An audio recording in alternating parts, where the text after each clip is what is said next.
Okay, you guys, Jane Hoskisson from IATA is here. We have a very, very interesting conversation we're about to have about the airline industry.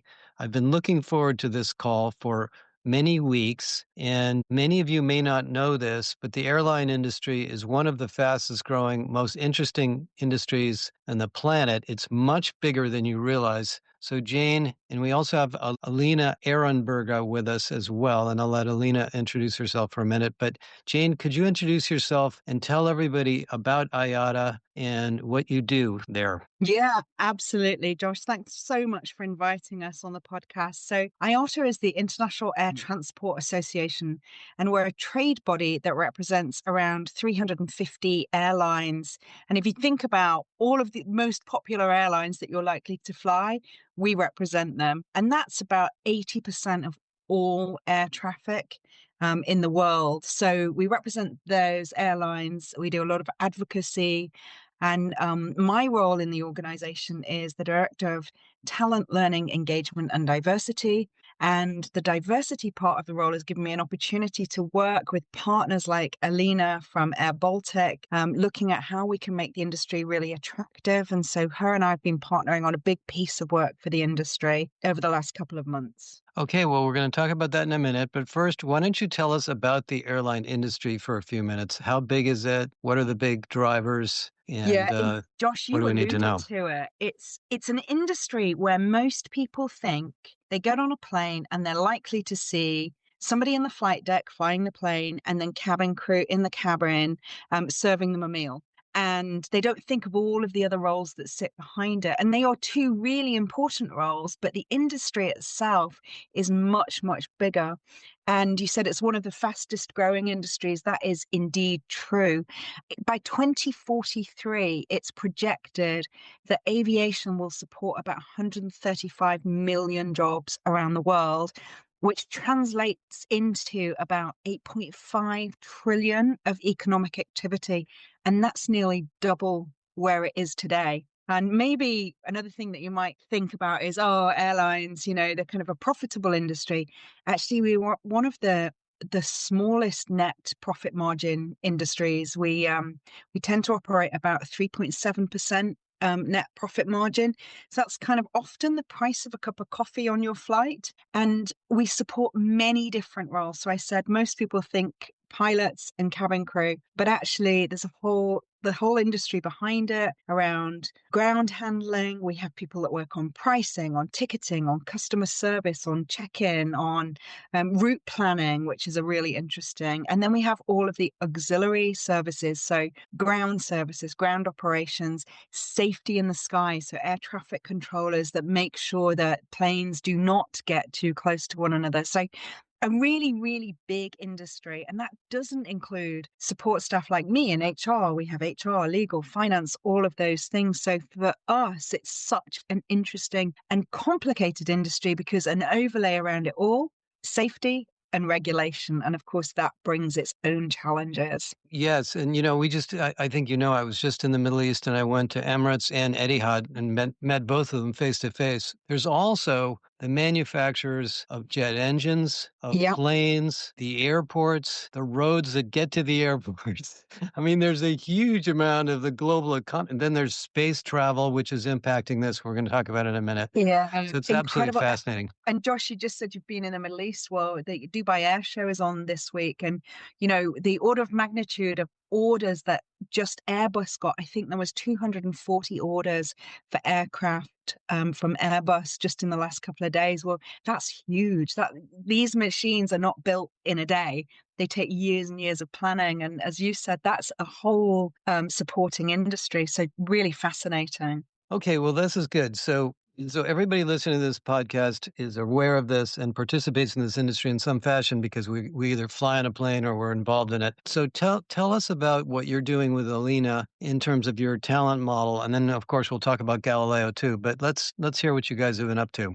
Yeah, great. So Actually, maybe Alina, give a little bit of context. Alina and I first met one another because Air Baltic was a winner of a Diversity and Inclusion Award that we give for the work that they've done on diversity and inclusion. And that's a really important piece of the industry, as you might imagine, because we need to get a diverse workforce. And one thing that brought us together was an Can I stop cross-industry you for one piece. sec? Yeah, Comment. When I was at Emirates, the way they framed diversity to me was we need to speak 20 languages on each plane. yeah, So this isn't diversity to be nice or fair. This is absolutely. operational mandate. Yeah, I agree. I always say we need to be as diverse as the world we serve, and we serve the whole world. And it's a really important point. Is languages are really important, cultural perspectives are really important. So, I know, Josh, you've talked a lot in recent podcasts around, some of the kind of pushback in certain parts of the world around diversity and inclusion. And I think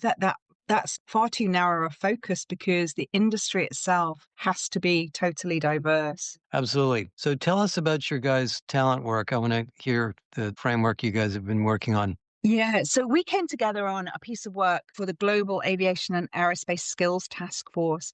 And that was a really kind of multi-industry, multi-sector group of people that said, if the industry is going to double, how on earth do we attract people? How do we develop people? And how do we retain people? And how do we really know what the skills are that we're going to need for the future?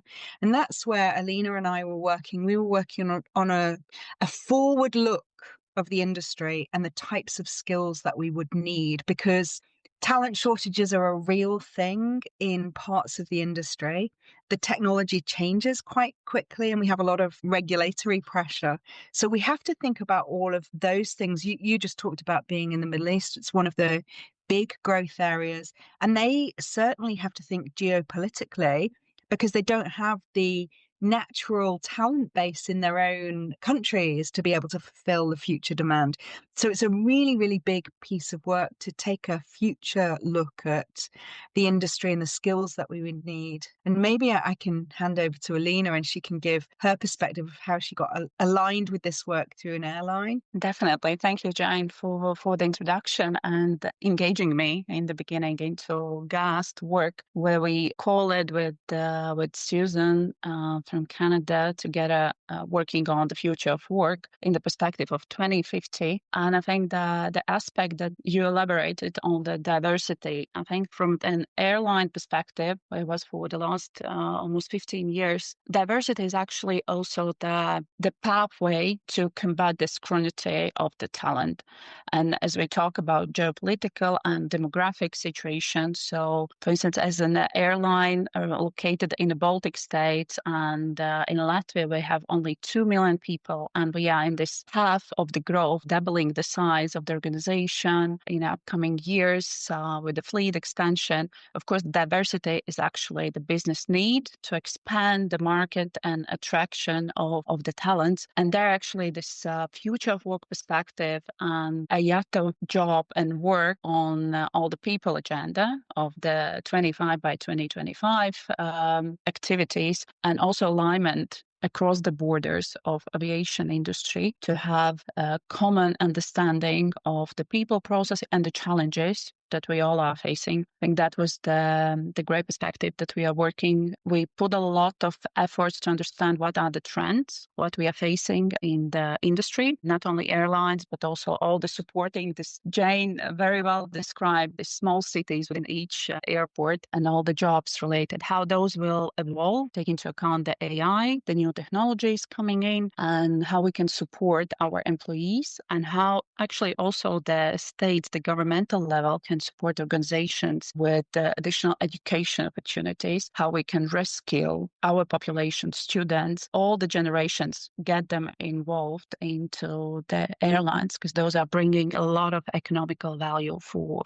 the states, the connectivity and all the benefits for the travelers. Yeah. And it's true. When I was in the UAE, many of the executives said, in some ways, the airline and the airport is the economic driver of the whole country. So it is a big issue. So Jane, let me go back to you and let's talk about your talent market, your talent model rather, and talk to us about your talent model, attraction, development, retention, and so forth. And then how you've built this model, what you're doing with it, and what you're doing with Galileo. Yeah, in fact, maybe I'll start with Galileo, Josh, because Sure. Galileo Of course, I'd like to start there, but I didn't want to turn it into an advertisement. It's fine. You know, I'm a real evangelist for Galileo. I think for every HR professional, it's such a game changer. And I think when we were in Paris, I said that to you that, you know, it really cuts down the amount of kind of heavy lifting that we traditionally had to do as HR people. So what we did is we tried to say, what's the problem that we're trying to solve? And what we're trying to solve and understand is what is the future need for aviation professionals across the whole of the aviation value chain. And so to do that, basically, I first started by asking Galileo what it understood of the aviation kind of roles in the industry. And then I started to feed it information. So I fed it some information from IATA around the types of roles that we would see. Then we started to include things like the Boeing and Airbus future vision. So because Boeing and Airbus, it takes a long time to build a plane, they do a lot of work on looking at what are we going to need for the future? If we're going to build these many aircraft, how many pilots are we likely to need? What are the skills that we need? And so ultimately, I really did start playing and experimenting with Galileo and said, you know, different prompts like, tell me the kind of roles, tell me the kind of skills that you need for this role. And it really was so comprehensive. It built for me a skills framework, essentially. And it broke down for every part of the industry, the types of technical skills that we would need and the kind of soft skills that we need. And then, of course, I was super excited with this and then said, okay, tell me more. Tell me more about how those roles will change because of AI. And that's where I think Galileo just really took it to the next level, because for every skill, it was able to say, this is how we think AI will augment it in the future and how it will impact these roles. Is that going to happen in the short term, the medium term, and the long term? And what the kind of impact for those skills were. And I think that was then when I started to feel, oh my goodness, this is a document that is really going to provide the most holistic view of the industry that we've seen before. Because Boeing and Airbus, they'll write about what we need for pilots, but this was really taking a very holistic view.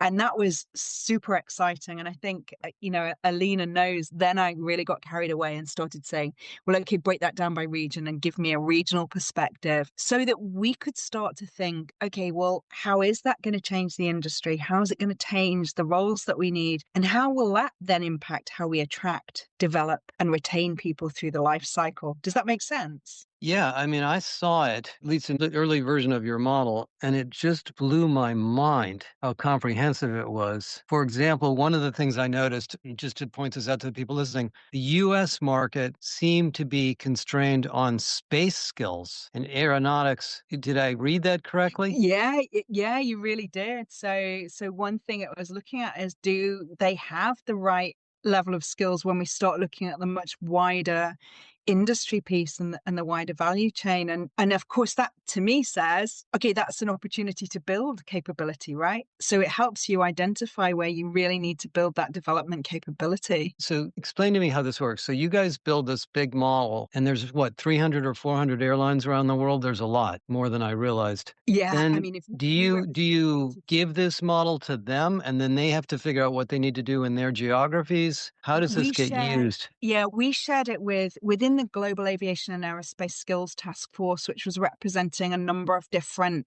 interested parties.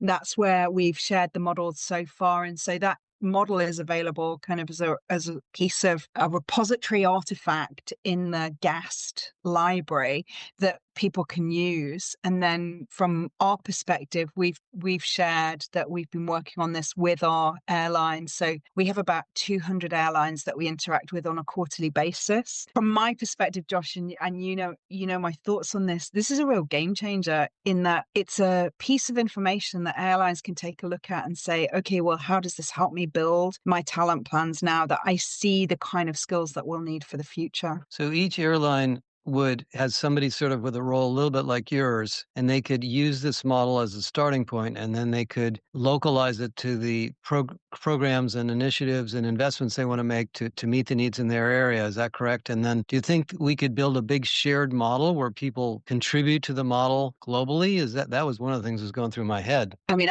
I think that would be incredible. And I think, Alina's a good example where she could take a look at that model and say, well, how does that scale up or down for the environment for Air Baltic, for example, and then you could imagine that the other airlines would be able to scale it. So you talked about Emirates and some of the Middle Eastern carriers. They've got a different order of magnitude of the scalability challenges that they've got to smaller, more regional airlines. But Alina, I don't know what your thoughts are on that. Definitely agree, because this framework, it's actually gives a lot of thought for any airline representative. And I think why it's also so insightful. And as Josh, you mentioned that was like blowing our mind as well on the GAST group, because airlines are so specific, because for years it was built relying on the skills and relying on people, following the proper standards, trained very well, because we are talking here about the safety, right? So it's safety of the travel. So with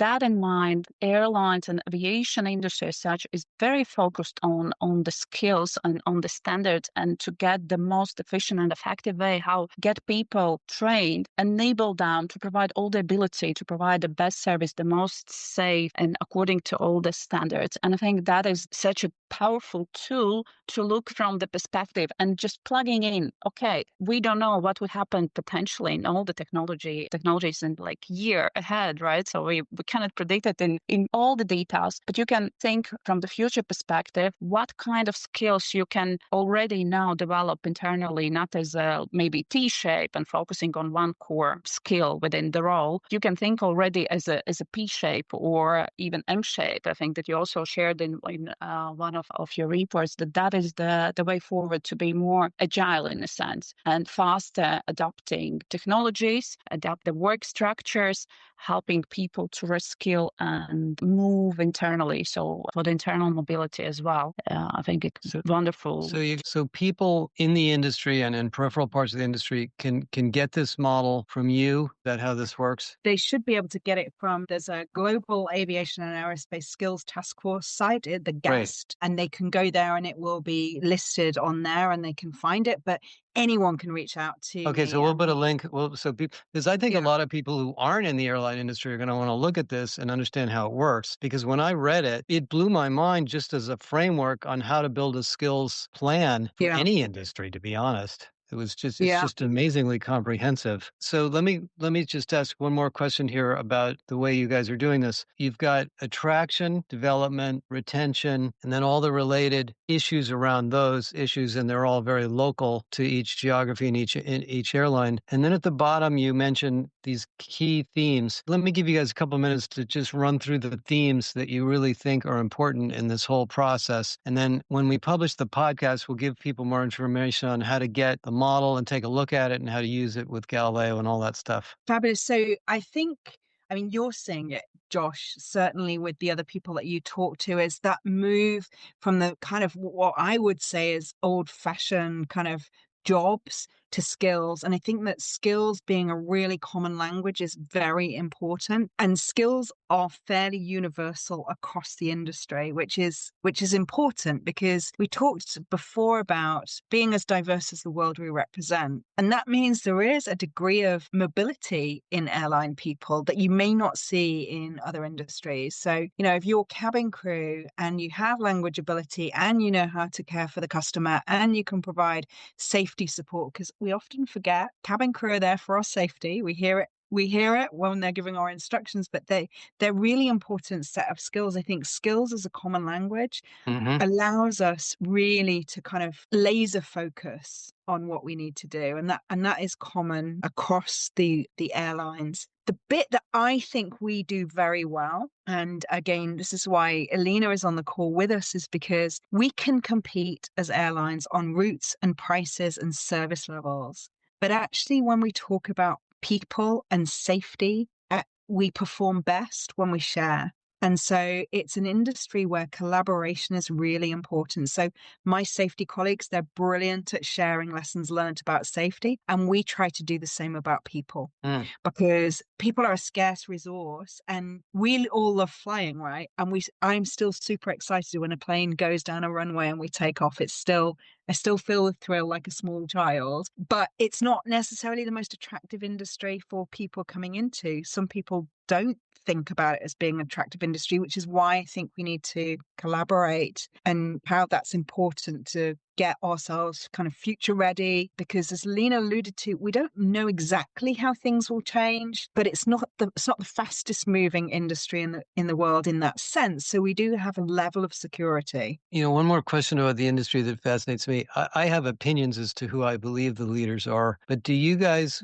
look to certain airlines as thought leaders and human capital leaders? Do you help them? Do you evaluate them? What is the maturity of this human capital part of the airline industry across all these different companies? That's such a great question, Josh. We haven't done a full end-to-end HR maturity assessment, but one of the projects that I launched and brought Alina and I into kind of working together is an initiative called 25 by 2025, which was to get better gender diversity. And we did do maturity assessments across the diversity elements for people. So we were looking at their kind of frameworks. And you're right, there are some airlines that are they're already miles ahead of other airlines when it comes to a lot of their HR governance processes, a lot of their strategic decisions around people and diversity. It's not just about diversity, it's around what's your human capital strategy. And so during the period of about 2023, 2024, we engaged in about 70 airlines, did a maturity assessment looking at their diversity policies and their overall kind of strategies. And I think we can see some emerging leaders in this space. I mean, you probably, from your own experience as a flyer, Yeah. you can Okay, I want to share that. Let's talk about that offline. I want to see what your model came up with. Okay. All right, you guys, I don't want to go too much longer because I know people are busy when they listen to these podcasts. Let me conclude with one piece of information. You're coming to our conference next year, correct? Okay. Yes. So next June, I know it's a little bit ways away. We'll have some other things in the interim. We're going to have Jane and maybe Alina, if she wants to come to our conference in LA called Irresistible. We're also going to have airline executives from Etihad and airline executives from Emirates. We've had Delta there in the past as a leader. We gave Delta a big award a couple of years ago. So we're going to talk a lot about this. And it's not only because we all fly on planes and we care, but this is a massive industry. 135 million people just in the industry itself. And then the peripheral industries, which we talked about, construction, manufacturing, engineering, airplane manufacture, and so forth, very, very big. And I think your model is such a fascinating implementation of Galileo, of course, and opportunity for people to understand the human capital issues in this industry, because the thing that's cool about it is its safety, its service, its engineering, its operations, its financial services, its IT, it's all of the disciplines of any company plus more in one industry. So it's really, really comprehensive what you guys have done. Thank you, Jane and Alina, for joining me today. We'll do some more on this, and I just really want to thank you for your support of what we've been doing with Galileo and for working so closely with us. No, thanks to you. Without Galileo, there's no way we would have been able to do the work. So I have to say, it really is teamwork with Galileo. Wonderful. Okay, you Yeah, guys. thank you. Thank you. We'll see you in LA probably before then.